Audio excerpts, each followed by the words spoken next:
Interviewing. So we sourced it. We got some opportunities. They got through the front door. They passed the stiff test, and now we get to talk to them in greater detail.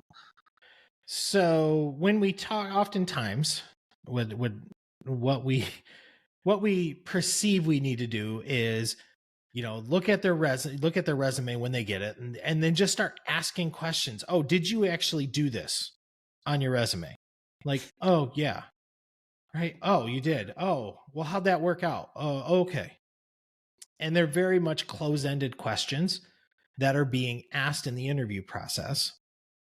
We're not really gauging anyone's, behaviors at all. Or are we, behaviors from the standpoint, like, how do they handle themselves in situations? Right.